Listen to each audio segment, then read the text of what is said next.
Je me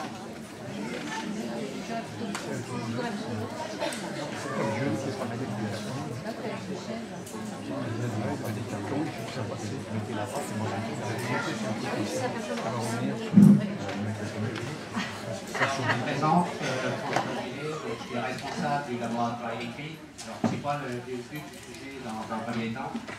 Je vous présente Christian Doul, médecin nutritionniste, qui va lui nous faire la conférence un petit peu spécialisée sur l'intestin. Voilà, et donc je remercie Christian de nous accompagner aujourd'hui. Je remercie Harmonisant de nous permettre effectivement d'être présents parmi vous. Et merci à tous de votre attention. Bonjour à tous, donc moi je suis médecin, je suis installé à Antibes, ça fait 32 ans que je fais de la médecine, donc je suis parti de la médecine traditionnelle, hein, médecine du sport, médecine générale, tout ça. Et donc je me suis toujours intéressé à la nutrition, et depuis une bonne vingtaine d'années à la micronutrition. Donc on verra un petit peu ensemble qu'est-ce que c'est que la micronutrition, quel est l'intérêt pour la santé, comme prévention, ou même pour améliorer certains états pathologiques. Alors, le problème qu'il y a quand on a une grande assemblée comme ça, c'est que on a souvent un public un petit peu de tous les niveaux de connaissances, donc c'est très difficile pour moi d'adapter le discours de façon à ce que ce soit adapté à chaque personne. Donc on va essayer d'en parler de façon assez simple. Si vous avez des questions, vous pourrez toujours intervenir, faire partager les autres de votre expérience personnelle, ou si vous avez des questions précises. On peut très bien développer, mais on va essayer quand même d'être assez simple pour que ça rentre quand même dans un niveau de compréhension correct. Ok? Donc, juste avant de commencer à parler de l'intestin, la logique c'était donc comment l'alimentation peut optimiser la santé des individus. Déjà, quelle est l'influence de l'alimentation donc de la nutrition sur l'état de santé? Et ensuite, pourquoi justement on a été amené à développer des compléments nutritionnels? Est-ce que c'est vraiment utile? Pourquoi certains compléments? Qu'est-ce que ça peut apporter au niveau de la santé? Ok? On y va? Donc, diapo là. Voilà, donc le problème c'est que on sait pertinemment maintenant, et ça franchement je vous demande de me faire confiance, il faut en être convaincu que malheureusement, compte tenu de l'industrialisation de l'alimentation, compte tenu de beaucoup de facteurs, l'alimentation telle qu'elle est aujourd'hui, elle a du mal à apporter à l'organisme tous les ingrédients dont on a vraiment besoin pour tourner à plein régime. Ça, il y a des milliers d'études scientifiques très très pointues là-dessus qui prouvent que justement, vous m'entendez bien avec ça? Donc, qui prouvent que justement, cette alimentation est pas toujours à la hauteur de nos besoins et que quelquefois, on va avoir recours à des compléments nutritionnels, compléments alimentaires, pour couvrir ses besoins et aider l'organisme à fonctionner de façon plus optimale. Ok? Diapo. Alors pourquoi justement cette alimentation, elle ne suffit pas à couvrir nos besoins? Alors l'évolution, il faut comprendre une chose, c'est que l'évolution de l'homme sur ces dernières années, voilà, ça c'est l'évolution sur des milliers d'années, donc on voit qu'il y a une vraie progression de l'individu, et on a le sentiment depuis quelques dizaines d'années que l'alimentation n'est plus en adéquation avec notre physiologie, et au contraire est susceptible d'engendrer des pathologies qui sont terrifiantes. En fait, ce qu'il faut comprendre, c'est que sur un plan génétique, on est encore comme l'homme de Cro-Magnon, c'est-à-dire il y a à peu près 50 000 ans, où l'homme vivait de ce qu'il trouvait dans la nature, c'est-à-dire de la chasse, de la pêche, trouver des racines, des baies sauvages, tout ce qui poussait naturellement dans la nature. Or malheureusement, ou heureusement parce que ça permet de faciliter l'accès à la nourriture, il n'y a plus les famines comme il y avait avant, mais cette nourriture est devenue beaucoup plus industrialisée, avec des cultures intensives, et donc c'est à la source de gros problèmes de santé. On a de nombreuses pathologies qui sont liées directement à cette alimentation qui n'est plus en adéquation avec notre métabolisme. On pense que par exemple le diabète, l'hypertension, certaines maladies cardiovasculaires, beaucoup de cancers, etc. sont liés justement à cette alimentation qui n'est plus adaptée à nos réels besoins. D'accord? Alors, diapo suivant. Voilà, donc avant, lorsqu'on était des chasseurs-cueilleurs, ben, on vivait de ce qu'on trouvait dans la nature, c'est-à-dire des protéines, des racines, des baies sauvages, des fruits. Et malheureusement, maintenant, l'homme s'est sédentarisé. Il a commencé à faire de la culture, de l'élevage. On peut passer à la diapo. Et voilà.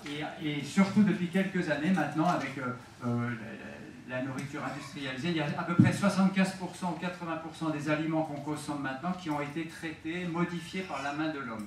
Et ça, c'est à la source justement de gros problèmes de santé. Et petit à petit, on va venir justement à l'influence de cette alimentation sur la santé, notamment, comme on a dit, sur le tube digestif. Alors bon, ça, on ne va pas développer, mais toutes ces maladies, notamment l'obésité, hein, qui normalement n'existe pas, théoriquement ne devrait pas exister, le diabète, c'est une maladie créée par l'homme, par cette alimentation complètement en inadéquation. Voilà. Alors, le premier domaine pour lequel on a... Alors, d'abord, mon implication au sein du laboratoire, c'est-à-dire que, bon, moi, je suis en médecine libérale, j'ai une clientèle, je suis en contact avec des patients toute la journée, donc j'ai vraiment le retour de terrain, je sais ce qui se passe sur le terrain, je ne suis pas un médecin enfermé dans un laboratoire à faire des formules chimiques, donc je suis un médecin de terrain.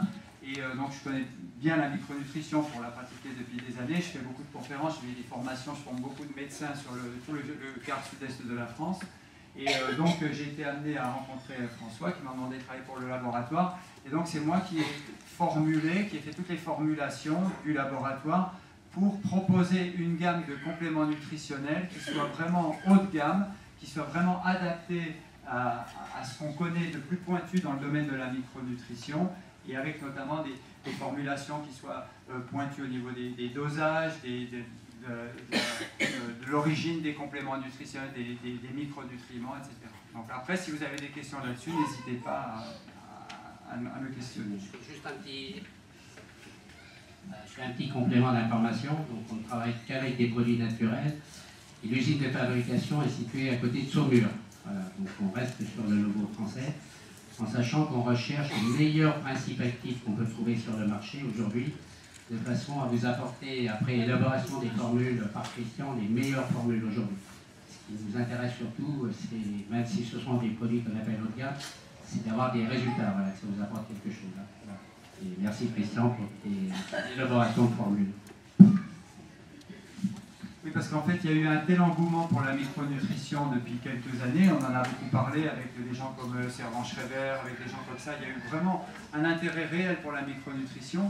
Et qu'est-ce qui se passe dans ce cas-là? Il y a souvent un côté mercantile, c'est-à-dire qu'il y a des laboratoires qui vont chercher à s'engouffrer dans la brèche et à produire des compléments nutritionnels pour vendre, en fait, plutôt que pour améliorer l'état de santé. Donc l'idée, c'est quand même de rechercher des produits de qualité. Alors, juste on revient à la diapo d'avant, et ça c'est une notion qui est assez moderne, assez récente, dont on parle très peu, c'est le problème de l'équilibre acido-basique. Parce que l'alimentation, telle qu'elle était pratiquée avant, pendant des centaines de milliers d'années, des milliers d'années, même tels que nos grands-parents, comme ils s'alimentaient, il y avait un équilibre entre les aliments acides et les aliments basiques, si vous voulez, qui faisait qu'on n'avait pas d'influence néfaste sur la santé. Or, malheureusement, depuis quelques années, notamment les 20, 25, 30 dernières années, avec l'industrialisation de l'alimentation, cette alimentation est devenue beaucoup trop acide et la plupart des aliments qu'on consomme sont générateurs d'acidité dans le corps et cette acidose, comme on dit en médecine, cette acidose est très délétère et très agressive pour les structures nobles de l'organisme, aussi bien les cartilages, la peau, les cheveux, l'intestin, voilà, surtout les neurones. Bon, ça, c'est assez terrifiant sur le vieillissement en général. Et donc, si on peut améliorer ça, déjà, on peut améliorer l'état de santé naturel. Alors, on va juste essayer de comprendre pourquoi l'alimentation est un peu trop acide. Et dans la mesure où nous, au laboratoire, avec le laboratoire Electril, on prend en compte cette notion d'équilibre acido-basique pour toutes nos formulations. C'est-à-dire qu'on est le seul laboratoire qui a pris en compte l'équilibre entre les acides et les bases dans l'alimentation. Déjà, vous avez l'assurance que lorsque vous allez prendre un complément nutritionnel du laboratoire, on va commencer déjà à améliorer cette notion d'équilibre acide. Et ça, c'est assez facile à vérifier parce que, on le dit souvent, vous pouvez acheter dans les pharmacies des petites bandelettes pour mesurer l'acidité de vos urines. Ça se fait très très couramment, hein, on le fait souvent en clientèle, et vous serez assez stupéfait probablement de voir que si vous mettez une bandelette pour mesurer le pH de vos urines, elles sont pratiquement tout le temps à un pH aux alentours de 5, 5,5, etc. Ça veut dire un pH très très très acide. Donc c'est le reflet, on a la preuve scientifique que votre corps a un excès d'acide et rejette en permanence cet acide parce qu'il ne sait pas comment le gérer. Et l'acide sur c'est agressif, ça détruit les structures, notamment les os. Alors là, l'ostéoporose, c'est une catastrophe. Alors, toutes ces maladies-là sont en partie liées justement à l'acide. Christian, il faut savoir que le pH mesure entre 0 et 14. Donc le pH pour l'être humain, bien souvent, entre 7 et 7,5. C'est 25, 25, voire 4,5. Ouais. Donc on a introduit dans les formulations des nutriments comme le carbonate de potassium, l'alfalfa, des cations alcalinisants qui vont justement réguler cette acidose. Ça, c'est la diapo suivante. Alors pourquoi est-ce que cette alimentation moderne, elle procure de l'acidose dans le corps? On a à gauche la liste des aliments qui sont acidifiants. Alors pourquoi ils sont acidifiants? C'est que souvent il y a des protéines, donc ça contient ce qu'on appelle des acides aminés. Acides aminés, c'est forcément acide. Donc cette alimentation, elle crée de l'acide dans le corps. Alors toutes les viandes, les poissons, le lait, les laitages, les céréales, le sucre, les féculents, etc. Donc on se rend compte que quasiment la grande majorité des aliments qu'on consomme sont générateurs d'acide. Alors quand on dit acide, ça ne veut pas dire qu'ils ont un goût acide, hein, parce que ça a un goût tout à fait... Par exemple, quand on mange des pâtes, c'est pas acide, c'est neutre comme goût. Mais par contre, c'est acide dans le corps, ça développe de l'acidose. Par opposition, les aliments qui protègent de l'acidose, donc qui sont plutôt, comment on dit, alcalinisants, plutôt basiques, c'est tout ce qui est un petit peu d'origine naturelle, c'est-à-dire les fruits, les légumes, en grande majorité, c'est tout ce qui pousse un peu du sol. Donc c'est pour ça qu'on dit toujours manger des fruits, des légumes 5 fois par jour, etc. C'est en partie pour ça. Aussi parce que ça vous apporte des vitamines et des fibres, mais c'est aussi en partie pour ça. Donc l'idée, c'est quand même d'équilibrer votre alimentation en mangeant plus de fruits et légumes pour lutter contre cet acide. La diapo suivante. Voilà, le PRAL, c'est justement ce qui permet de mesurer l'acidité des aliments. Donc on voit très bien que la plupart des aliments sont très très très acides, notamment tout ce qui est fromage, viande, poisson, etc. Et là, on arrive à une acidité neutre et avec les huiles. Et les seuls aliments qui soient vraiment alcalinisants, c'est les légumes et les fruits, quasiment. Ok? Alors, diapo suivante. Voilà. Les conséquences, elles sont multiples. Bon, là, j'en ai juste marqué quelques exemples, mais c'est simple de comprendre que lorsqu'il y a trop d'acide, ça va attaquer les cartilages, les os, voilà, l'intestin. Alors, il y a une confusion souvent dans l'esprit des gens quand on parle de ça. Ils pensent que, par exemple, s'ils prennent du jus du citron, c'est acide parce que ça a un goût acide. Mais le citron n'est pas acide. Le citron, il est au contraire alcalinisant. C'est pas le goût qui compte, c'est comment l'aliment se comporte dans le corps. Donc le citron, les tomates, les oranges, tout ça, c'est des aliments qui sont au contraire anti-acides. Voilà. Alors, le deuxième grand thème aussi de la micronutrition, c'est quand j'ai parlé tout à l'heure de Servan-Schreiber, c'est le domaine des omégas. Là, on ne va pas en parler beaucoup parce que ce n'est pas vraiment le but aujourd'hui, parce qu'on ne peut pas parler de tous les domaines de la micronutrition, mais on va quand même faire un petit aparté là-dessus parce que ça a une importance tellement considérable qu'on ne peut pas, dans ce genre de réunion, occulter le problème des omégas. Donc en fait, les omégas, c'est quand vous mangez tous les corps gras, que ce soit du beurre, de l'huile, de la viande, le gras de la viande, du jambon, je sais pas, il y a ce qu'on appelle des acides gras dedans, donc c'est toutes les graisses, et il y a un équilibre normalement dans ces graisses, il y a ce qu'on appelle les oméga 6 et les oméga 3. Et théoriquement, quand on était des chasseurs-cueilleurs, on devrait avoir un équilibre, c'est-à-dire on devrait avoir oméga 6, oméga 3 dans son alimentation. Or, et pour être en bonne santé, normalement, on devrait manger quasiment autant d'oméga 6 que d'oméga 3.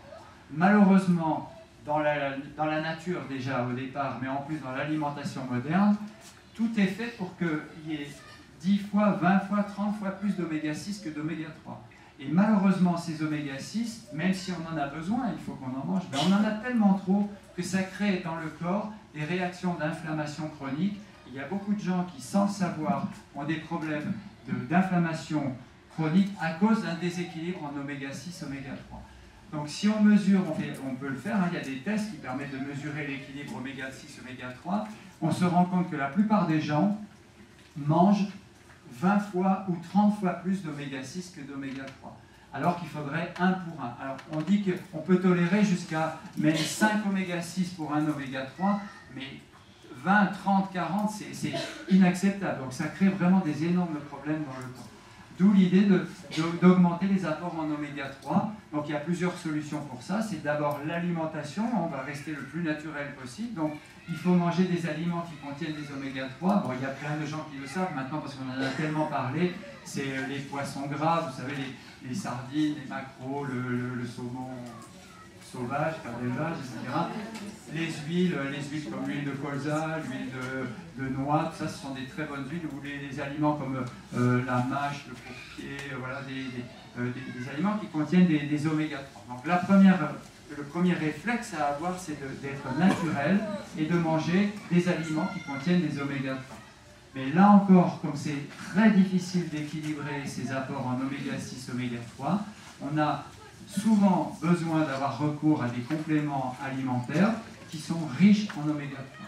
Alors, qu'est-ce qui s'est passé lorsque le docteur Servan-Schreiber, qui soignait son cancer du cerveau avec ses oméga 3, et il a eu un succès fou, et c'est très bien parce qu'il a sensibilisé les gens.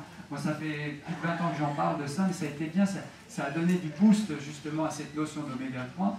Donc, l'idée, c'était d'augmenter les oméga 3. Alors, qu'est-ce qui s'est passé? C'est comme toujours, il y a beaucoup de laboratoires qui se sont engouffrés dans cette brèche. C'est pas pour dénigrer, mais c'est pour que vous compreniez bien. Ils se sont dit, ben, on va fabriquer des oméga 3 pour que les gens achètent ces trucs-là pour augmenter améliorer leur santé.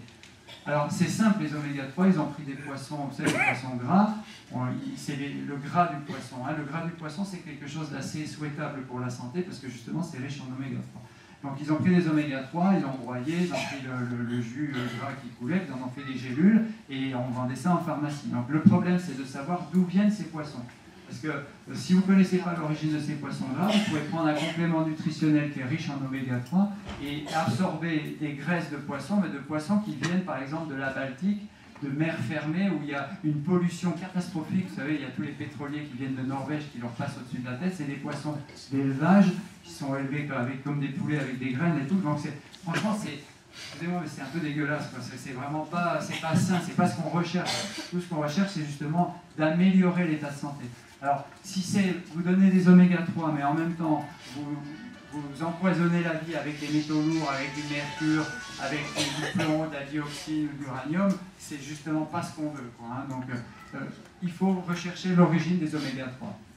Alors, nous, avec le laboratoire Electril, l'idée c'était plutôt que de prendre des huiles de poisson qui sont souvent un peu contaminées, comme ça, c'était de prendre des huiles qui viennent de ce qu'on appelle du krill, c'est une espèce de plancton qu'il y a dans les mers du Nord, et qui est riche, très très riche en oméga 3, et qui n'est pas pollué, parce que c'est pas comme les poissons qui absorbent les métaux lourds. Donc c'est beaucoup plus pur et beaucoup plus riche en oméga 3, et c'est le produit phare du laboratoire, parce que c'est vraiment, tous les jours on a des retombées sur l'intérêt de ce produit dans tous les domaines de la médecine. Quoi. Je sais pas si tu veux. Oui, voilà. Ah bah voilà. Ça des retours là-dessus. Voilà, donc les intérêts des oméga 3, alors déjà pour l'information. Voilà. Excusez-moi. Alors mes petits-enfants m'appellent Papy Krill. Vous allez comprendre tout à l'heure pourquoi. Donc les intérêts des oméga 3, donc que ce soit pour des maladies cardiovasculaires, et c'est là où Christian va me confirmer, c'est-à-dire quand on prend donc, les Esquimaux qui eux n'ont jamais de maladie cardiovasculaire, ça n'existe pas chez eux, et donc ils consomment du poisson donc, tous les jours. Hein. C'est avec les vaches qu'on appelle la trouille d'herbe sur place. Alors. Voilà, donc on va jouer effectivement dans les intérêts d'oméga 3, le diabète de type 2, que ce soit des douleurs surtout musculaires et tendineuses, hein, pour une très bonne information, tout le système immunitaire, et on a une excellente action sur tout ce qui est cognitif.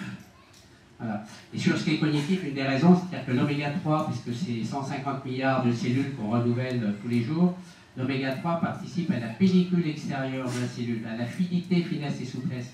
Et quand on en prend un certain temps, c'est là où on voit une nette amélioration, que ce soit la vision, que ce soit le cognitif, et donc le cardiovasculaire. Voilà, bon, on passera vite fait, puisque de toute façon, on arrivera très vite sur l'intestin. Oui, ça c'est vraiment une notion à retenir, c'est que les oméga 3 c'est sur le long terme, hein. C'est vraiment, il faut en prendre régulièrement parce que tous les jours, comme disait François, on refabrique des milliards de cellules pour renouveler nos structures nobles et on les fabrique à partir justement de ce qu'on a dans notre alimentation. Donc l'idée c'est d'avoir une alimentation saine, riche en oméga 3 pour fabriquer des cellules de qualité. Alors bon, on arrive justement au thème principal de cette réunion, on va parler de l'intestin. C'est un choix, voilà, parce que c'est un sujet intéressant, il y a beaucoup de problèmes de dysfonctionnement qui viennent de là. Et vous savez, les dictons populaires, on disait avant, quand l'intestin va, tout va. D'ailleurs, quand on dit à quelqu'un comment ça va, ça venait de ça, c'est comment ça va, comment tu vas à la selle, voilà, je crois qu'il y a pas mal de gens qui connaissent, donc ça c'est super de voir voilà, qu'on commence à être bien sensibilisé par rapport à ça. Alors donc là, j'ai mis une petite diapo qui permet de comprendre certaines choses. Alors, c'est d'une complexité incroyable. On a l'impression que c'est un tube, hein, comme ça, le tube digestif, mais c'est d'une complexité incroyable. Et il y a des connexions, il y a des interactions avec notamment le système immunitaire, le cerveau, comme on dit, c'est marqué, c'est le deuxième cerveau. Voilà, on dit que l'intestin c'est le deuxième cerveau, il y a des connexions incroyables avec tout le système neurologique. Vraiment, l'intestin, c'est quelque chose.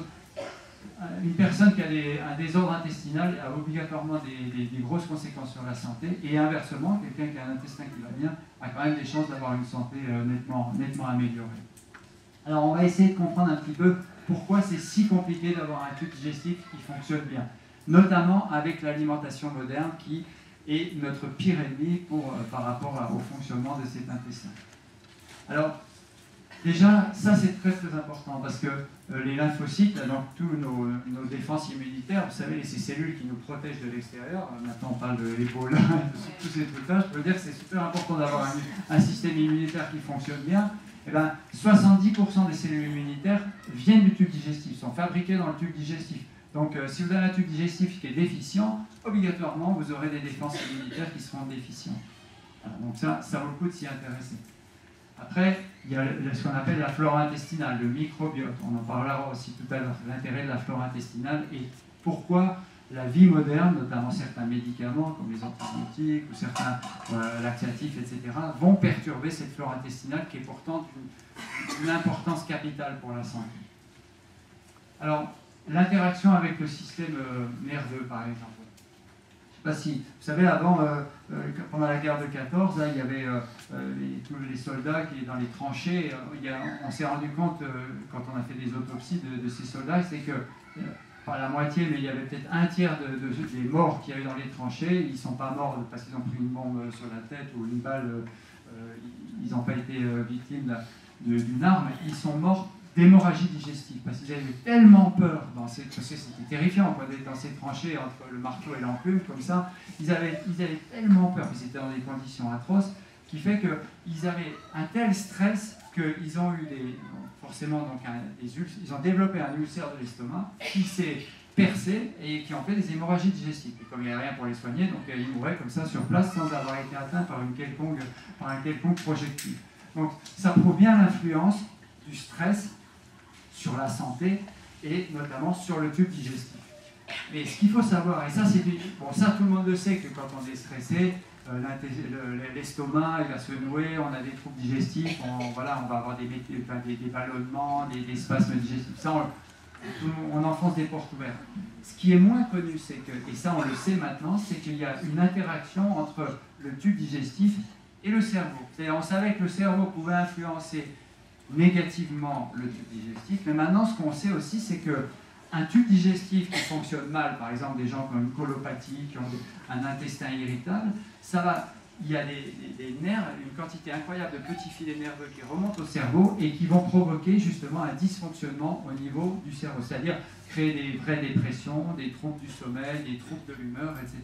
Ça, c'est une notion assez récente. D'accord? C'est pas une voie à sens unique, c'est vraiment double sens. Non, attends, juste une dernière.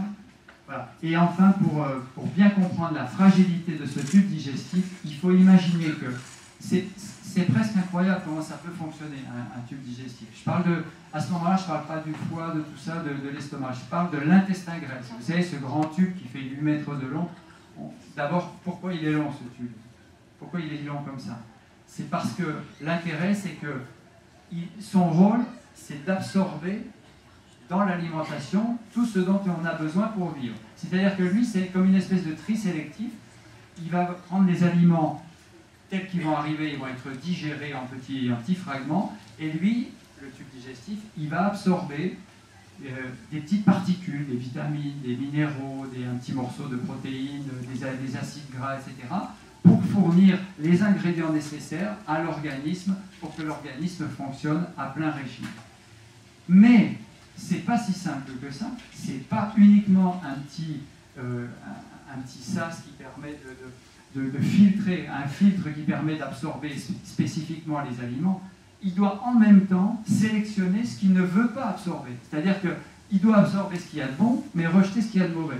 C'est-à-dire que si par exemple dans l'alimentation, je ne sais pas, il y a par exemple des microbes, vous avez mangé un aliment qui a été souillé, ben lui il doit être capable de le détecter, de le détruire et de le chasser de l'organisme. Vous voyez un petit peu, c'est pas évident. Alors pour ça, au fil des millions d'années d'évolution de la race humaine, le corps humain a développé un système qui est ingénieux mais très fragile. C'est que pour avoir une très belle surface d'échange avec le monde extérieur, c'est un peu comme la peau, si vous voulez, la peau c'est le contact avec le monde extérieur, sauf que là ça se passe à l'intérieur du ventre. Pour augmenter la surface d'échange, eh ben, d'abord le tube digestif il s'est allongé. Maintenant, on estime qu'il fait 7-8 mètres chez un individu, mais c'est bien plus compliqué que ça. C'est que la muqueuse elle-même, elle n'est pas plate, elle est pleine de petites villosités. Donc, on va passer à la diapo suivante pour comprendre. Vous voyez, c'est plein de petites, des espèces de petites villosités comme ça. Donc, si on la mettait par terre, on verrait, c'est au microscope, hein, bien sûr, plein de petites villosités pour augmenter les surfaces de contact avec l'extérieur. Et si on pouvait vraiment étaler cette muqueuse sur le sol, ce serait plus grand que cette pièce-là, ça fait à peu près l'équivalent d'un cours de tennis, donc ça doit faire quelque chose comme 400 mètres carrés. Alors ça, c'est la première notion, c'est immense au niveau du contact, mais malheureusement, pour qu'il y ait un rôle de filtre, il faut que ce soit très très très très fin, et c'est plus fin qu'une feuille de papier à cigarette, puisque c'est 10 fois plus fin qu'une feuille de papier à cigarette. Donc imaginez qu'on ait une muqueuse, ça s'appelle l'endothélium, cette muqueuse, l'endothélium intestinal. Cet endothélium, il doit être très large, vaste, mais très très très fin. Et donc, pour pouvoir absorber spécifiquement les aliments. Donc on voit bien, c'est juste une seule couche de cellules, comme ça, qui sont les unes contre les autres, et qui vont permettre de faire passer ce qu'il y a dans l'alimentation, dans le système, dans les vaisseaux, et apporter ça à l'organisme. Alors, ça c'est dans le meilleur des mondes, on va passer à la diapo suivante. Voilà, ces cellules, elles sont collées les unes aux autres, et ça doit être complètement étanche. C'est par exemple, si on prenait votre tube digestif, on le ferme en bas, on met de l'eau dedans, il ne doit pas y avoir une goutte d'eau qui sort, il doit être complètement étanche. Mais c'est absolument pas comme ça que ça se passe, parce que malheureusement, l'alimentation moderne, le stress, le sport, on verra tout à l'heure toutes les raisons, les antibiotiques, les laxatifs, hein, il y a des tas de raisons qui font que ce tube digestif, malheureusement, il perd son étanchéité. Et si on met de l'eau dans votre tube digestif, on va avoir des tas de petites fuites de l'eau qui sortent de partout. Et c'est terrifiant parce que, malheureusement, ça veut dire que c'est une porte ouverte au monde extérieur. C'est comme si sur la peau, vous aviez des micro-ulcères partout et qu'il y a des tas de microbes qui peuvent rentrer. Et c'est la porte ouverte à n'importe quelle saloperie qui traîne et qui peut rentrer dans l'organisme. Ok ? Alors, donc normalement, ces cellules, elles sont très très très serrées. On va passer la diapo là. Voilà. Et malheureusement, ce que les Américains appellent le leaky gut syndrome, c'est-à-dire leaky c'est fuite, donc l'intestin qui a des fuites, et ben, ces cellules, elles vont se dissocier, elles vont faire des petits trous, et ces petits trous vont laisser passer ou des microbes, ou des champignons, c'est les candidats albicans, ou alors, malheureusement, et c'est là le problème qu'on va développer maintenant, des morceaux d'aliments qui seront mal digérés.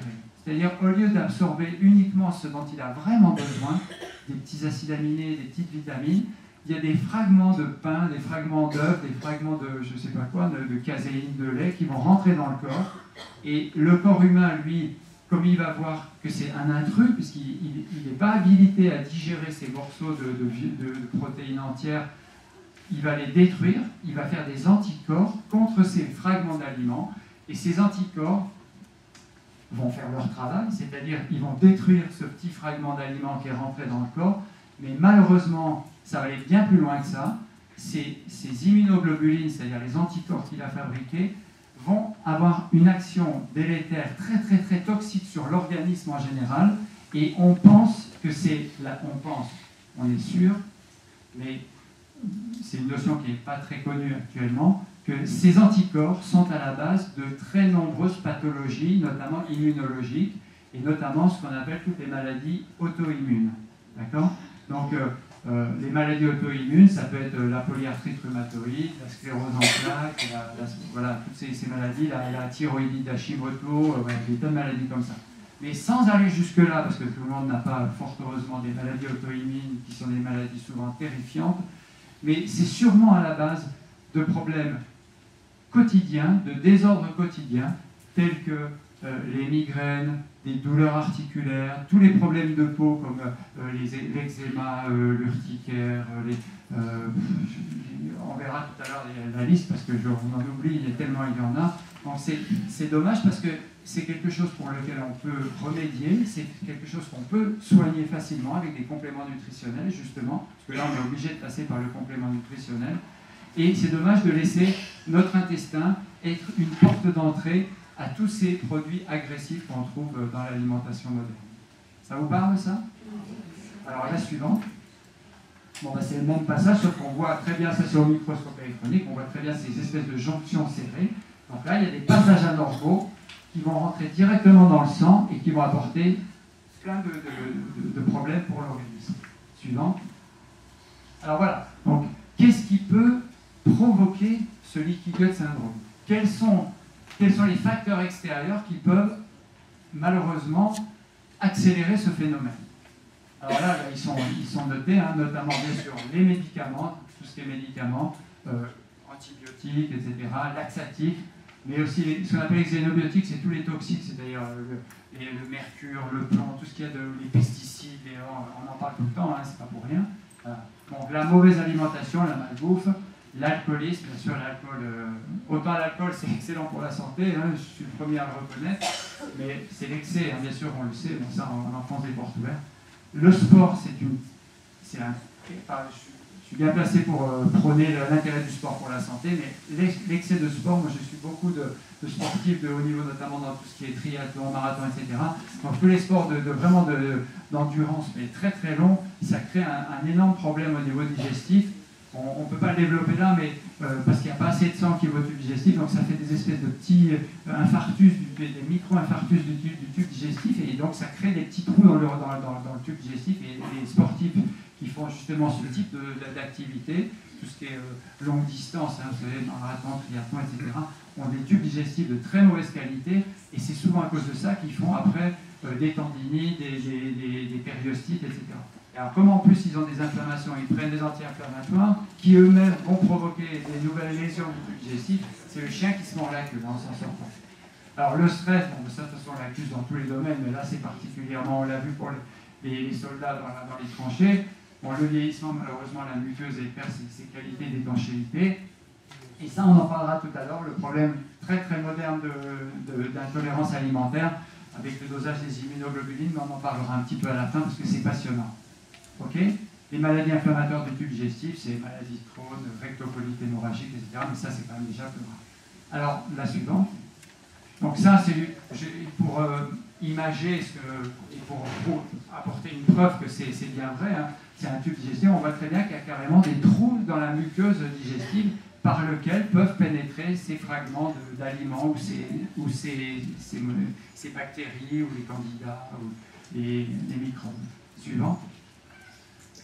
Alors maintenant, à l'inverse, quelles sont les conséquences, on a vu pourquoi ça se formait maintenant, quelles sont les conséquences de ce leaky gut syndrome, de cet intestin qui a perdu son étanchéité. Alors là, c'est dans tous les domaines de la médecine, et François, qui est sur le terrain, lui il va pouvoir vous le confirmer, c'est-à-dire qu'à partir du moment où on s'intéresse à ça, tous les jours on a des témoignages de gens qui, et moi le premier au cabinet, il y a des gens que je soignais pour une indication, je leur disais, bon ben voilà, moi j'ai une patiente de Navarre qui venait parce qu'elle a une polyarthrite rhumatoïde, je dis bon on va faire un traitement de l'intestin, on va soigner l'intestin parce que ça marche très très bien dans ce domaine-là, et en fait, on a traité ses migraines grâce à ça, elle avait pratiquement plus de migraines. Enfin bon, vous voyez, on découvre tous les jours des vertus, l'intérêt de ce type de prise en charge. Donc c'est vrai que cette formule qui a été mise au point donc, il y a 2 ans et demi par Christian. Donc quand on a commencé à distribuer, donc on a quelques personnes qu'on connaissait qui avaient des migraines récurrentes aujourd'hui. Je me souviens d'un cas d'une personne de 62 ans qui avait des migraines toute sa vie, 15-16 migraines. Et quand je l'ai vu, je lui ai dit, écoutez, on a testé une formule qui semblerait apporter d'excellents résultats. Ça, c'était au mois de juillet l'an dernier, 16 migraines au mois de juin, alors souvent 24 heures allongées. J'ai proposé 2 mois de cure, donc c'est une formule qu'on parlera tout à l'heure vers la fin. Elle est descendue de ces 16 migraines du mois de juin, 12 au mois de juillet, 8 au mois d'août, 4 au mois de septembre, 1 au mois d'octobre. Et ma visite au mois de novembre m'a coûté une grosse bise, enchantée enfin d'avoir une vie presque normale. Et ça, on n'avait pas prévu, parce qu'initialement, c'était plus pour les maladies donc auto-immunes, davantage. Et donc, ça a été les effets supplémentaires des formules qui sont vraiment adaptées pour vous sécuriser à ce niveau-là, au niveau de l'intestin. C'est vrai qu'on a même la peau, tous les problèmes de peau, que vous avez des problèmes d'eczéma, de psoriasis ou de l'acné pour les jeunes. Voilà. C'est toujours l'intestin qui est la base, toujours. Et le fait de commencer par restaurer au niveau de l'intestin, il y a des améliorations qui sont rapides. Christian, je ne sais pas ce qui était prévu, mais... C'est-à-dire, ce qu'il faut comprendre, c'est qu'on ne peut pas soigner tout avec ça, bien sûr, parce que c'est souvent multifactoriel. Hein. On n'a pas de l'acné uniquement parce qu'on a un intestin poreux, mais en tout cas, ça participe à ça. L'eczéma, moi j'ai des tas d'exemples de patients, de patientes chez qui on a traité l'intestin et les plaques d'eczéma ont disparu. Voilà, il y a pas mal bon, bien sûr, les douleurs articulaires, les migraines, les fibromyalgies, voilà, même certains troubles neurologiques, comme certains troubles de l'humeur, des choses comme ça, l'asthme, voilà, donc c'est très très vaste, hein, donc on ne va pas tout détailler, mais vraiment on a tous tout intérêt à prendre en charge ce côté-là. La suivante. Alors donc l'hyperperméabilité, donc on va passer rapidement parce que je vous en ai déjà bien parlé, donc c'est le fait de perdre l'étanchéité du tube digestif. Donc il va y avoir 2 conséquences de cette perte d'étanchéité. Des symptômes digestifs, donc c'est là qu'on va déjà tout de suite prendre conscience que c'est l'intestin qui va pas, mais surtout des symptômes extradigestifs. Ça, c'est une notion qui est quand même vraiment récente, hein, parce que aller lier une migraine à un intestin, c'est quand même pas gagné au départ, hein, c'était pas évident. Mais ça, et en plus, on ne peut pas vous l'expliquer formellement avec un schéma. On ne peut pas vous donner l'explication formelle. En tout cas, ça marche. On sait que le fait de soigner ça, on a une amélioration du terrain migraineux. La suivante. Voilà, donc en théorie, c'est ça, la disjonction des cellules. Voilà, donc on passe à la suivante. Alors, quels sont les symptômes digestifs en général de patients qui ont ce problème de perte de perméabilité du tube digestif? C'est ou les troubles du transit, que ce soit dans un sens ou dans l'autre. Souvent, c'est même alternance de diarrhée-constipation. Souvent, bon, bien sûr, c'est des gens qui souffrent d'intestin irritable, donc colopathie et de troubles donc de spasmes intestinaux. Et éventuellement, même, bien sûr, tous les gens qui ont des maladies inflammatoires, style rectocolite et maladie de Crohn. Suivant. Alors, les symptômes extradigestifs, on les a déjà énumérés. Donc, la fibromyalgie, donc ça c'est un peu une espèce de poubelle dans laquelle on met tous les symptômes. Quand les gens ne savent pas trop ce qu'ils ont, et vous avez une fibromyalgie, c'est une espèce d'entité médicale un peu floue. Mais en tout cas, ce qui est sûr, c'est que tous les gens qui ont une fibromyalgie, ça a été prouvé avec certains tests qui permettent de mesurer l'étanchéité du tube digestif. S'il y a une pathologie qui existe, où les gens, on est sûr qu'ils ont une hyperperméabilité intestinale, c'est la fibromyalgie. Donc si vous voulez, tous ces gens qui ont ces espèces de douleurs chroniques neuromusculaires, ont intérêt à soigner leur intestin pour avoir une amélioration de leur symptomatologie. Alors toutes les maladies style thyroïdite, maladies auto-immunes, les maladies de peau, la fatigue, évidemment, donc ça, souvent ça vient aussi du tube digestif, bien qu'il y a bien d'autres causes pour être fatigué. Donc la suivante, les migraines, voilà, l'asthme, toutes les maladies. Non, l'asthme, c'est tout ce qui est bien sûr allergique, terrain allergique, les dépressions, etc. Donc alors les cystites à répétition, bien sûr, ça c'est clair. Les cystites, infections mycoses vaginales, vaginite, etc. C'est évident que ça vient d'un problème de passage anormal au niveau du tube digestif, puisqu'il y a des candidats albicans ou des bactéries qui vont pénétrer dans le corps de la femme et malheureusement aller se loger au niveau de la sphère génitale et créer parce que c'est infernal ça, hein, chez une patiente qui a un problème de cystite à répétition. C'est infernal, on verra tout à l'heure avec la flore intestinale, parce qu'on traite souvent avec un antibiotique, donc en plus on détruit la flore, donc on crée des sélections de microbes, enfin bon, là c'est vraiment le chien qui se prend la queue. Est-ce une relation effectivement avec l'acidité? Alors, pour les cystites par exemple, oui. Voilà, parce que là aussi il y a une relation avec ce qu'on a dit tout à l'heure, notamment le terrain acido-basique, parce que certains germes pathogènes, comme par exemple le candida albicans, qui est souvent incriminé dans beaucoup d'infections récidivantes, adorent le milieu plus acide, si vous voulez. Donc déjà en corrigeant l'acidose du tube digestif, justement en prenant des aliments plus alcalinisants et un produit qui permet de réguler ce pH, on va avoir déjà, il va se sentir moins bien ce candidat albicans, il aura moins de possibilités de se développer et ça va déjà réguler pas mal les problèmes de cystite, de vaginite à répétition. La suivante. C'est quoi ça? Symptomatologie digestive. Ah oui, alors là, on passe dans un autre. Ce qu'il faut bien comprendre, c'est que le tube digestif, c'est pas qu'un tube. Bon, c'est un tube, ok, qui permet de faire transiter les aliments et d'absorber. Mais dans ce tube, vous le savez tous, il y a une flore intestinale qu'on a tous, qui est très utile pour la digestion. Et cette flore intestinale, là aussi, elle est très fragile. Donc en fait, si on veut s'intéresser au tube digestif, il faut comprendre qu'il faut traiter le tube, c'est-à-dire le contenant, mais aussi le contenu, c'est-à-dire ce qu'il y a à l'intérieur, notamment la flore intestinale. Bon, maintenant, là encore, on voit fleurir les produits à base de probiotiques, etc. Donc, il va falloir qu'on fasse un point bien précis là-dessus pour savoir qu'est-ce que vous pouvez prendre, qu'est-ce qui peut améliorer votre état de santé. Et là aussi, on découvre des vertus incroyables à cette flore intestinale, ce qu'on appelle, nous, médecins, on appelle ça le microbiote, c'est-à-dire toutes ces petites bactéries, ces milliards de bactéries qu'on a dans le tube digestif et qui sont très, très, très importantes pour l'état de santé. Alors, on parle de dysbiose, c'est-à-dire, bon, c'est un petit peu technique, mais c'est-à-dire un désordre de la flore intestinale.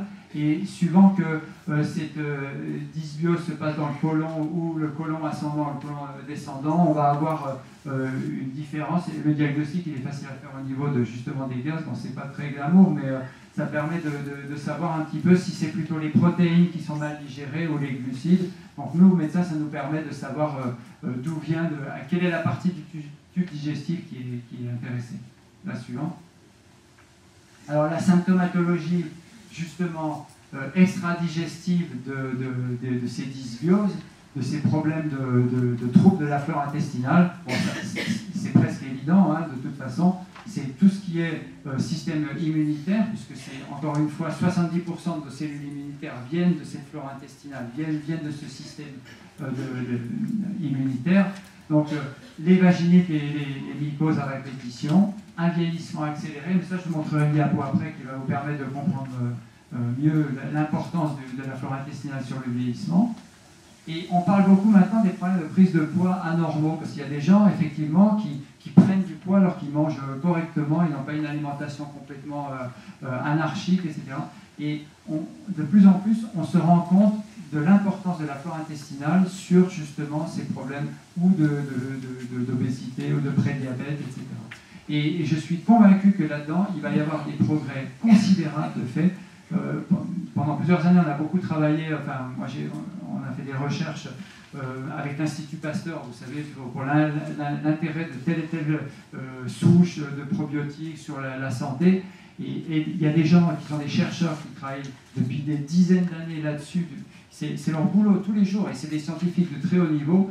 Ils reconnaissent humblement qu'ils ne connaissent que peut-être 20% de cette flore intestinale, et encore, ils ne sont même pas encore très sûrs de ce qu'ils ont appris. Donc c'est un domaine qui est c'est très très nouveau pour nous en médecine, mais ce qui est passionnant parce que peut-être on va découvrir des choses incroyables sur la santé, peut-être sur le développement de certains cancers, sur le développement de certaines dépressions ou des trucs qu'on a vraiment du mal à soigner, et en fait on va découvrir qu'il y a au départ un problème avec la flore intestinale, notamment avec la connexion avec le système immunitaire.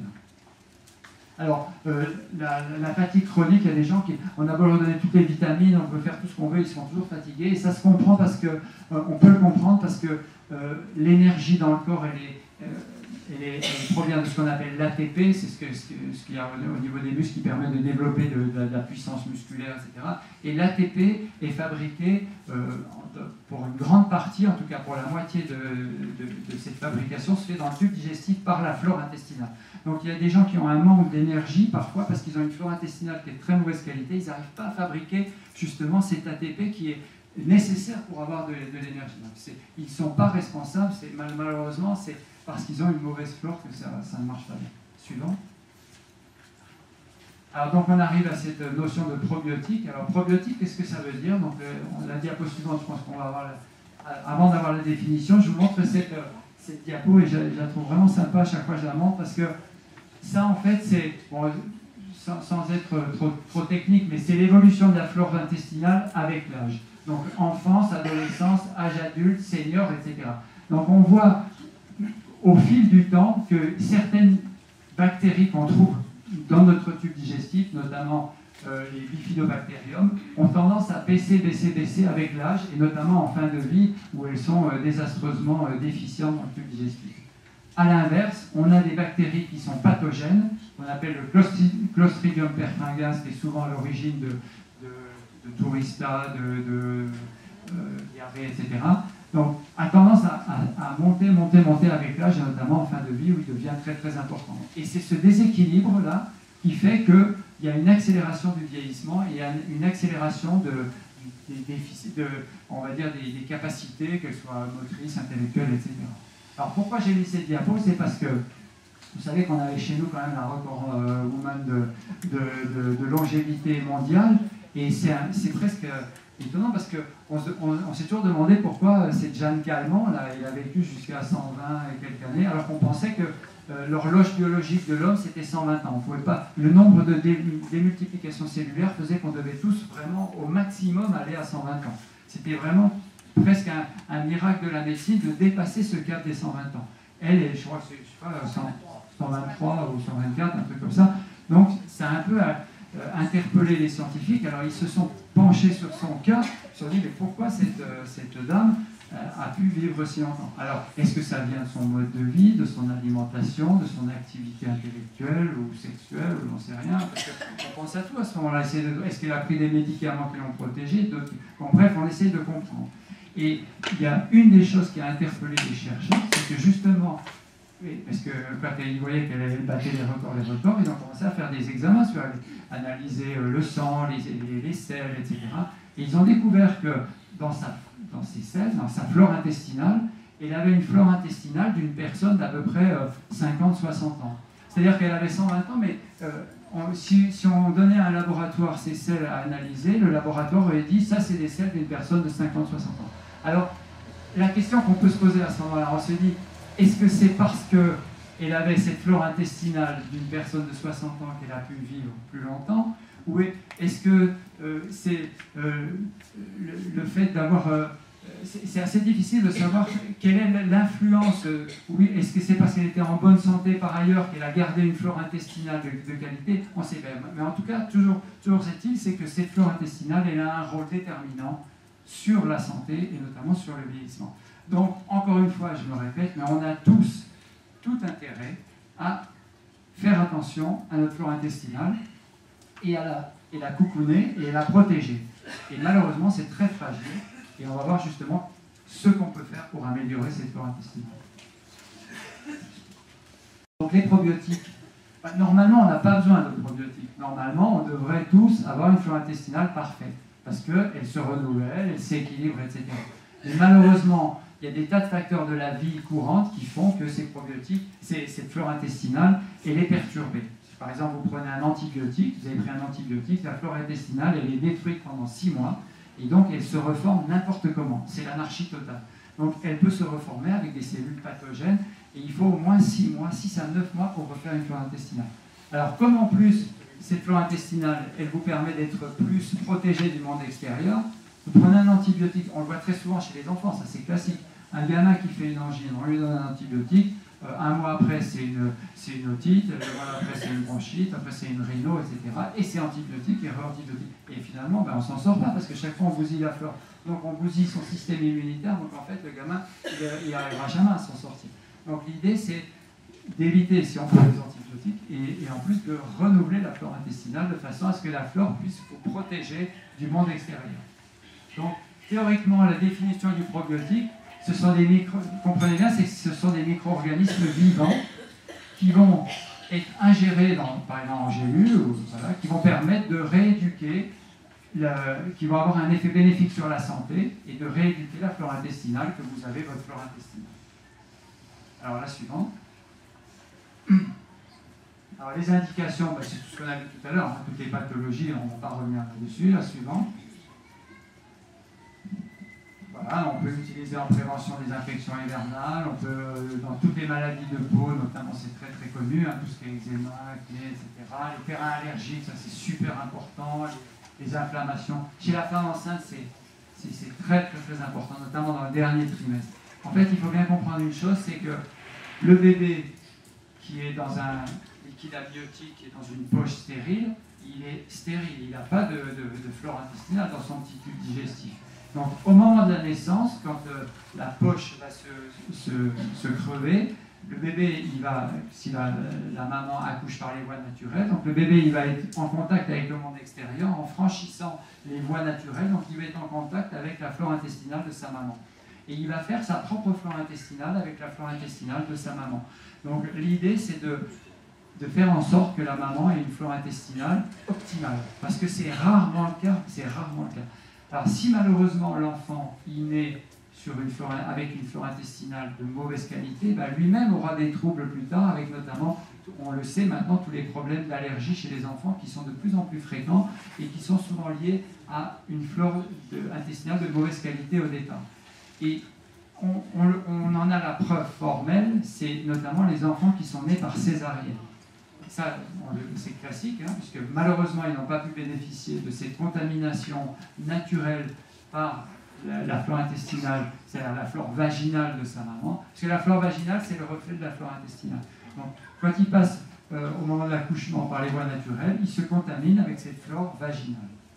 S'il y a une mauvaise qualité, ben, il commence sa vie, le pauvre, avec une flore qui n'est pas de très bonne qualité.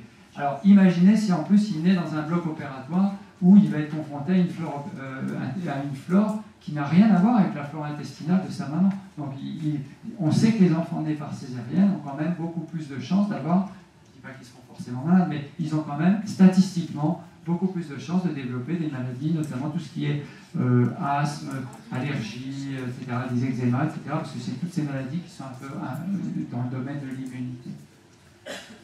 On parle de plus en plus d'Ebola. Ouais. Parce que protéger son intestin peut nous permettre de prendre quelques précautions secondaires pour se protéger un peu. Ah oui, c'est-à-dire qu'au lieu d'avoir de choses sur s'en nourrir, on en a plus cuit. Non, mais je ne sais pas si c'est tellement un moyen de se protéger à 100%, mais en tout cas. Je ne parle pas à 100%. Non, mais je plaisante, mais ce qui est sûr, c'est que d'avoir une immunité plus solide, c'est forcément bénéfique. Mais Ebola, c'est un contact par la peau, par les liquides, donc je ne suis pas convaincu qu'à ce niveau-là, une bonne immunité. En tout cas, ce qui est sûr, c'est que ça va permettre d'avoir beaucoup plus de chances, bien sûr, d'éviter d'être contaminé ou de guérir. Ouais, ça, le système immunitaire, c'est capital, c'est ce qui nous protège du monde extérieur, sinon on mourrait tous en quelques heures. Quoi. Alors tout ça, c'était l'aparté par rapport à la femme enceinte. Donc la suivante. Alors, les troubles de l'assimilation, parce que ce qu'il faut comprendre aussi, c'est que le tube digestif, il est là quand même pour absorber tout ce qu'on a dans l'alimentation, et ça doit aller dans le corps, on doit s'en servir de ça. Et malheureusement, il y a une grande partie de la digestion qui est opérée par cette flore intestinale. Donc, une mauvaise flore intestinale, ça veut dire qu'on va moins bien digérer tous les aliments, d'où les ballonnements, d'où les problèmes de spasme, et malheureusement une moins bonne absorption, et d'où des problèmes de fatigue, etc. Le sport intensif, ça je vous le dis. Voilà, alors juste, il faut qu'on fasse un petit peu parce que souvent quand on parle de ce problème des intolérances alimentaires, des allergies alimentaires, il y a une confusion là-dessus. Donc on va juste en parler 5 minutes parce que c'est un domaine de recherche qui est passionnant. Moi j'en fais beaucoup au cabinet et c'est vraiment quelque chose qui nous ouvre des horizons nouveaux par rapport à des maladies, notamment les maladies auto-immunes qui sont assez terrifiantes. Donc souvent les gens mélangent allergie alimentaire et intolérance alimentaire. Alors, quelle est la différence? Les allergies, je regarde la diapo, la suivante, je passe un peu la suivante. Voilà, les allergies. Donc les allergies, tout le monde, ceux qui ont une allergie alimentaire, ils le savent en général, ils n'ont pas besoin d'aller chez le médecin, ils savent que quand ils mangent une crevette, ils vont devenir tout rouges, et puis ils vont avoir des problèmes de s'étouffer, etc., ou c'est une fraise, ou c'est un avocat, j'en sais rien. Il y a certains aliments qui sont assez allergisants. Donc, en général, qu'est-ce qu'ils font? Eh ben, ils ne mangent plus parce qu'à chaque fois, ils vont faire une réaction violente. Mais ça nous intéresse moyennement parce que c'est très très aigu, c'est très violent, mais ça n'a pas de conséquences après, sauf si on meurt de quick, mais sinon ça n'a pas de conséquences sur la santé pour l'avenir. C'est ce qu'on appelle, à base, ça fait intervenir des immunoglobulines qu'on appelle les IgE, qu'on peut doser dans le sang facilement, mais c'est moins intéressant pour nous. Ce qui est plus intéressant, c'est le deuxième diapo. Voilà, les intolérances alimentaires. Ça, c'est une notion qui est beaucoup plus moderne et qui intéresse à peu près, parce que les allergies, c'est 4% de la population. Tandis que là, c'est plus de la moitié de la population qui a des intolérances alimentaires. Donc là, ce ne sont pas les mêmes immunoglobulines, ce sont des IgG qu'on peut là aussi doser dans le sang, mais qui s'intéressent plutôt à certains aliments et qui sont beaucoup plus sournoises parce qu'on n'a pas une réaction immédiate avec on devient tout rouge, on n'arrive pas à respirer. Ce sont plutôt des réactions qui sont retardées et avec toutes les conséquences qu'on voit, notamment troubles de l'immunité, douleurs articulaires, les migraines, l'eczéma, etc. Des trucs qui sont retardés. C'est-à-dire vous pouvez manger un aliment. En plus, c'est souvent des aliments que les gens aiment bien. Ils disent, mais moi, par exemple, c'est souvent les laitages. Alors, moi, quand je fais dosage des immunoglobulines, on voit, c'est par exemple la caséine du lait ou des yaourts, etc. Je leur dis, bah voilà, vous avez un vrai problème avec les immunoglobulines du lait, donc la caséine de lait. Ah, mais c'est bizarre parce que j'adore ça, j'en mange tout le temps, je les digère bien, etc. Donc, c'est pas une question de digestion, c'est une question immunitaire. Vous fabriquez des immunoglobulines contre la caséine du lait, et malheureusement, ces immunoglobulines, elles vont attaquer vos surfaces articulaires, votre peau, les vaisseaux, les neurones, la thyroïde, etc. Donc, il faut, quelquefois, pour certaines pathologies, ou quand on ne sait pas où on va, c'est bien de faire un dosage de ces immunoglobulines pour savoir à quel aliment, justement, on est intolérant. Alors, parce que l'effet, il peut être retardé de plusieurs jours. Vous pouvez manger tel jour cet aliment, puis avoir les conséquences 3-4 jours. Donc, c'est impossible de faire le lien entre cet aliment et les conséquences sur la santé. Et en plus, vous avez des conséquences au niveau digestif, c'est-à-dire, par exemple, je ne sais pas, des ballonnements, troubles du transit ou des spasmes intestinaux, et ça peut donner aussi des symptômes extra-digestifs, c'est-à-dire des tendinites, une migraine, du psoriasis, n'importe quoi. Par contre, contrairement aux allergies, ce qui est intéressant, c'est que ce n'est pas irréversible. Une allergie, ce sera toute votre vie. Si vous arrêtez de manger des fraises pendant 10 ans, vous en reprenez une fois. Si c'est une vraie allergie aux IgE, 10 ans après, vous reprenez une fraise, vous n'allez pas. Vous êtes rouge, l'œdème, etc. Donc, ça, c'est un peu décevant. En revanche, les immunoglobulines, les IgG, donc les intolérances alimentaires, si vous arrêtez de manger, par exemple, du gluten, je ne sais pas, on va dire au hasard, du blé pendant un certain nombre de mois, puis qu'après on le réintroduit en petite quantité, votre corps peut réapprendre à digérer ce gluten et avoir moins de réactions. Donc, ce n'est pas irréversible. Ça, c'est le côté quand même un petit peu plus ou moins encourageant de cette notion-là. La suivante. Voilà, donc un petit synoptique par rapport aux différences entre les allergies et les intolérances. Donc c'est des IgE, le diagnostic est très facile, réaction immédiate, éruption cutanée, c'est seulement 3% des adultes, il y a très peu d'aliments, etc. Bon, voilà. Mais c'est irréversible.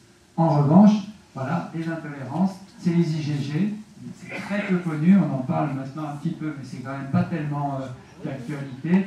Réaction retardée jusqu'à 20 jours, ça peut être des symptômes extra-digestifs, il y a des tonnes d'aliments qui peuvent donner ça, puis c'est jamais le même d'un individu à l'autre, c'est la bouteille à l'encre, enfin, franchement c'est très compliqué. Par contre, c'est potentiellement réversible, c'est-à-dire on peut améliorer la situation. Alors comment on fait? Suivant. Ah ben non, alors, on revient. Voilà. Donc là, on n'a pas voulu trop développer. Mais qu'est-ce qui se passe en pratique? C'est que si par exemple un patient, une patiente pense qu'il a un problème d'intolérance alimentaire, soit il essaye lui-même de faire une éviction de cet aliment pendant un certain temps, il se dit, bah voilà, moi je pense que j'ai une intolérance au blé, par exemple, parce qu'on en parle beaucoup, le gluten, le blé. Ou alors les laitages. Bon, ben, vous pouvez faire le test, vous arrêtez pendant 3-4 mois de manger du blé ou des laitages, puis vous voyez bien s'il y a certains symptômes qui s'améliorent. Bon, ça c'est déjà une première voie de recherche. Sinon, il y a aussi une voie qui est beaucoup plus scientifique, c'est de faire tout simplement une prise de sang.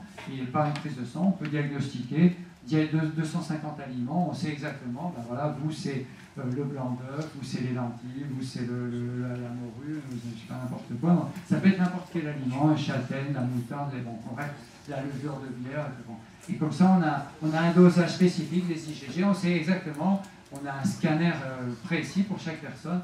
Et à ce moment-là, on peut dire aux gens, ben, voilà, vous, pendant 6 mois, vous arrêtez tel et tel aliment et on va soigner votre intestin de façon à ce que vous puissiez remanger plus tard des laitages, etc. Ok?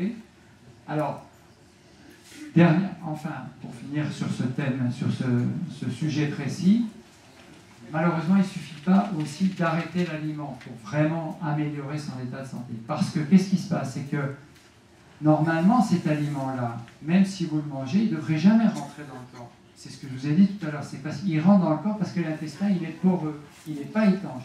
Donc l'idée, c'est effectivement d'enlever ces aliments, ceux qui sont pour lesquels vous êtes intolérant, pendant 3 mois ou 6 mois, mais en même temps, il faut soigner votre intestin, notamment l'étanchéité. Et ça, c'est très compliqué parce que c'est comme si vous vouliez cicatriser un ulcère de peau, puis que tous les jours vous frottez cet ulcère avec du papier de verre, donc vous n'arriverez jamais à cicatriser. Donc en fait, l'intestin, le problème, c'est que si on continue de manger, il y a des aliments qui passent, il y a des fibres, ça irrite et ça n'arrive jamais à cicatriser. Donc il y a des compléments nutritionnels, on sait certains micronutriments, comme on dit, certaines molécules qui vont permettre de cicatriser cet intestin. Alors, donc nous, on a conçu on a un concept là-dessus qui est global, parce que c'est la première fois, je pense, qu'un laboratoire s'intéresse vraiment aux deux côtés de la cicatrisation, c'est-à-dire le contenu et le contenant. Donc on a mis au point une formule qui permet de faire cicatriser l'intestin et la flore intestinale. Et donc, même si ce n'est pas à 100%, on a quand même des résultats qui sont assez intéressants dans la plupart des cas. Et donc, ça permet, sur 2 mois ou 3 mois, suivant la gravité des cas, d'avoir une nette amélioration de la symptomatologie digestive, mais surtout extra-digestive. Les migraines, les eczémas, les douleurs articulaires. Dans le domaine des maladies, parce que moi j'ai pas mal de recrutement à ce niveau-là, parce qu'une fois j'ai soigné une patiente qui avait une polyarthrite, qui arrivait vraiment difficilement à marcher, et bon, c'est pas qu'on fait des miracles en médecine, mais cette personne-là a fait ce dosage des immunoglobulines, donné un traitement spécifique, l'association cicatrisant et probiotique, et ça a grandement amélioré au niveau de la motricité, la mobilité, etc. Et comme ces gens-là souvent se regroupent, il y a des associations, etc. Donc elle en a parlé, donc j'en ai plein d'autres survenus, donc j'ai un bon recul par rapport aux maladies auto-immunes, notamment les polyarthrites, les sclérodermies, des trucs comme ça, enfin, des maladies qui sont assez terribles quand même. Et là vraiment, même si on ne guérit pas évidemment, mais on a une amélioration du confort et de la symptomatologie. Voilà, donc encore une fois, je me répète, mais il ne suffit pas d'éliminer le gluten, d'éliminer les laitages pour vraiment avoir une guérison. Il faut en même temps soigner son intestin notamment avec le produit cicatrisant qui contient de la glutamine, qui est un acide aminé à très forte dose, avec du zinc, du curcuma, de la chlorophylle, etc. Il y a certains micronutriments qui permettent d'avoir une accélération de la cicatrisation et on arrive à restaurer une étanchéité intestinale et une amélioration des symptômes. S'il vous plaît. Excusez-moi. Dans ce complément alimentaire dont vous venez parler, ça traite aussi tout ce qui est acido-basique. Oui, dans la question, je ne sais pas si tout le monde a entendu, mais savoir si ce complément alimentaire va traiter l'équilibre acido-basique. Alors, en partie seulement, en partie. C'est-à-dire que dans chaque complément alimentaire, on a mis, par exemple, de l'alfalfa, du bicarbonate, etc. Mais il n'y en a pas suffisamment pour traiter. Ça améliore, parce qu'on est sensible à ça, parce que je suis sûr qu'il y a un problème acido-basique chez tout le monde, donc j'ai dit qu'il faut qu'on le mette dans chaque formulation.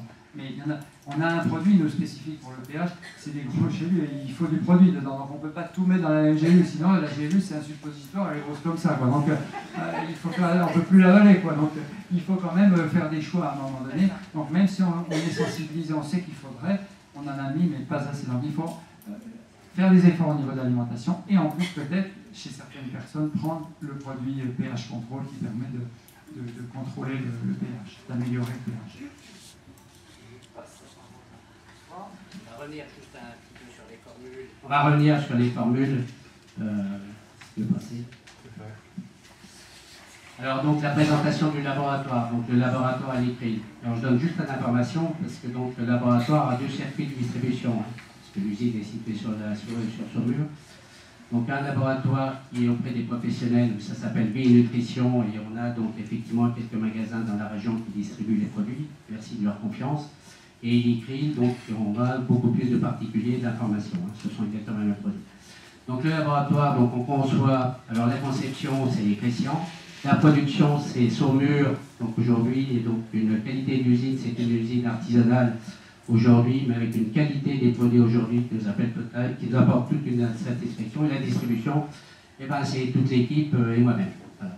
Et donc on est sur... Ce qui est bien, c'est que comme on n'est pas un gros laboratoire, donc il y a une interaction en permanence entre le concepteur, le patron, et puis le fabricant. C'est-à-dire si par exemple on conçoit, parce que ça nous arrivait de faire des produits où on était peut-être trop dosé ou pas assez dosé, etc., on le change immédiatement, comme c'est une petite production, donc on peut adapter la formulation avec les retours de terrain, donc c'est pas la grosse industrie pharmaceutique, quoi. Donc ça, je trouve que c'est un avantage, quoi.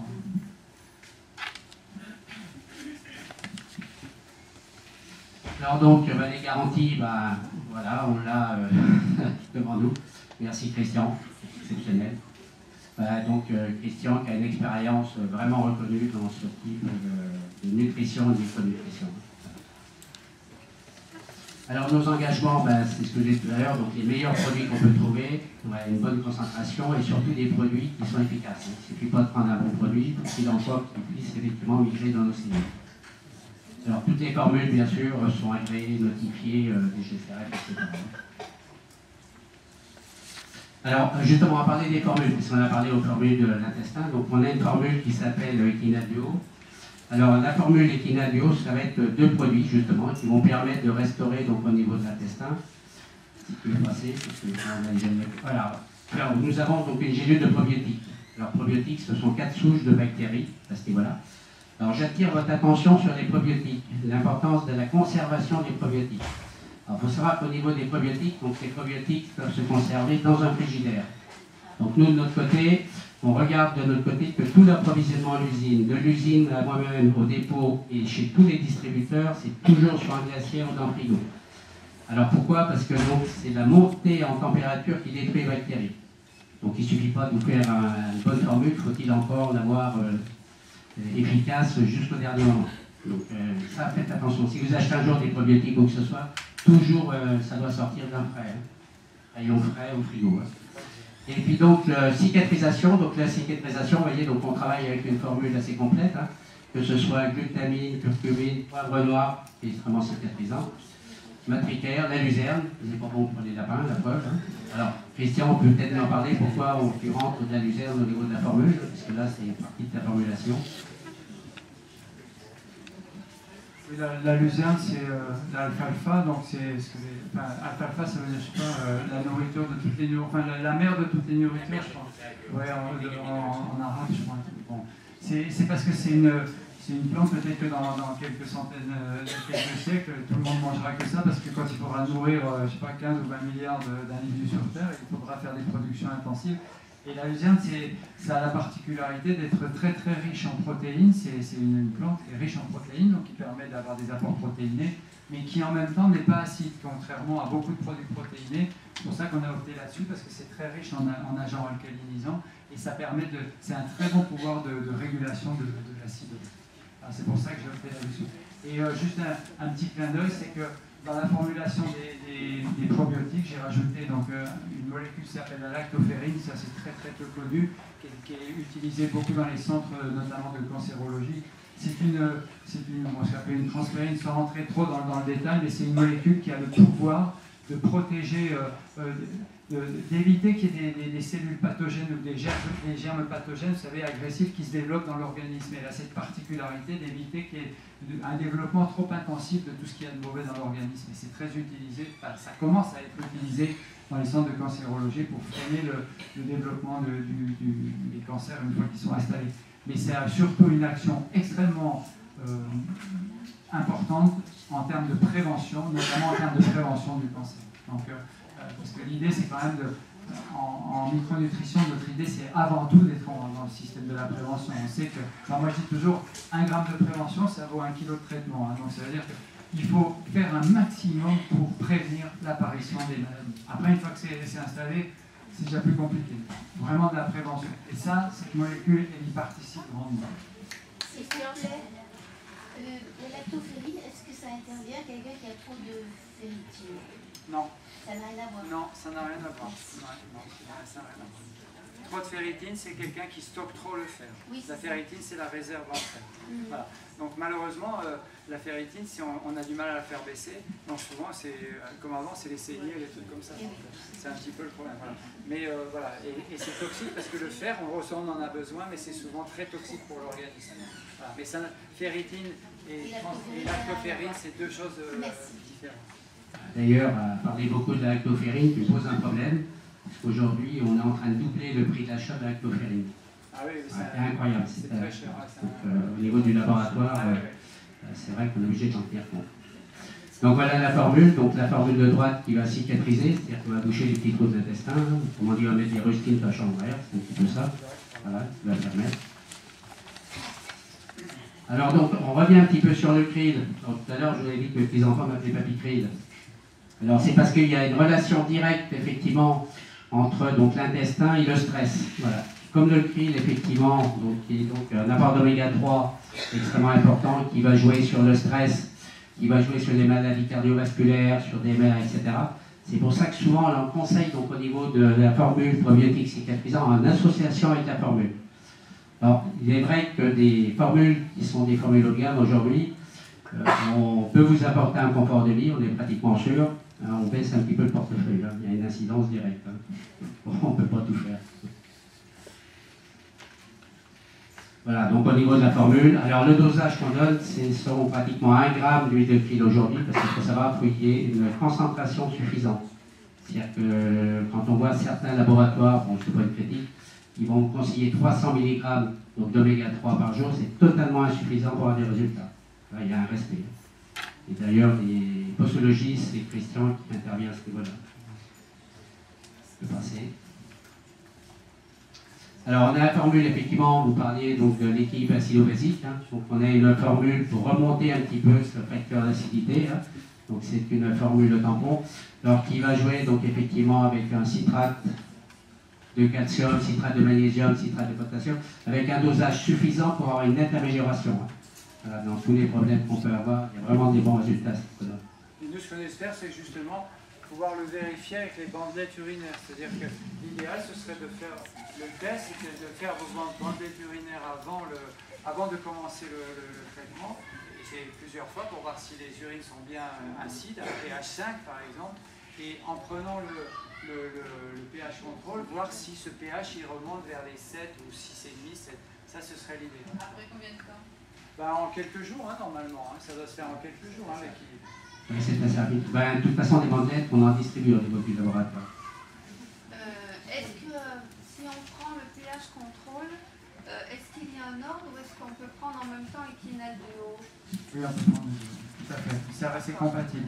D'ailleurs, j'ai fait pour le laboratoire des petits protocoles assez simples. Je pense que